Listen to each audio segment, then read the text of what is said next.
This is a dramatic situation. We have to do everything possible to end violence. Since he entered power in 2014, Narendra Modi, the Prime Minister, has been implementing a radical nationalist Hindu policy, which has had terrible consequences. Journalists, religious minorities, and human rights fighters. In India, millions of Muslims and Christians suffer every single day because the government violates their most fundamental rights. The situation is serious. That's why the European Parliament must vote tomorrow on a very clear resolution. It has to be clear in denouncing the nationalist discourse of Mr. Modi.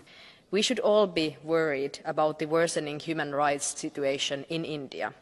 Freedom of press has narrowed, journalists and activists have been arrested for false reasons, discrimination and hate have increased. And this is also what I saw personally when I visited India in December. This saddens me as India is a very important partner for us.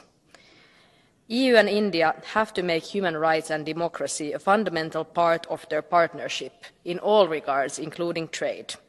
Our joint resolution is crystal clear. We are calling on India to do everything within its power to end ethnic and religious violence, to punish perpetrators and end Hindu extremism.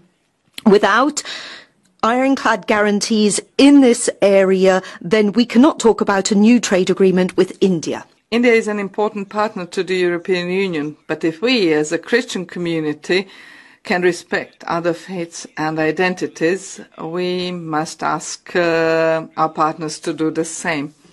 I propose an urgent visit by the European Special Envoy for Religious Freedoms to India, and the way Indian government will treat this proposal will show whether the authorities there are for the time being only powerless in such cases, or whether they knowingly allow persecution of religious minorities by radical groups. And for political leaders to refrain from making inflammatory statements. They should impartially mediate tensions and reject any nationalistic rhetoric. Today, let us send a clear message. The EU holds a powerful tool in trade policy, and we demand the integration of human rights into our EU-India partnership. Indian officials often like to boast that the country is the world's largest democracy. Intolerance and violence against religious minority paint a different picture. These attacks against Christians are not isolated incidents. They are organized, leaving behind destruction and shattered lives.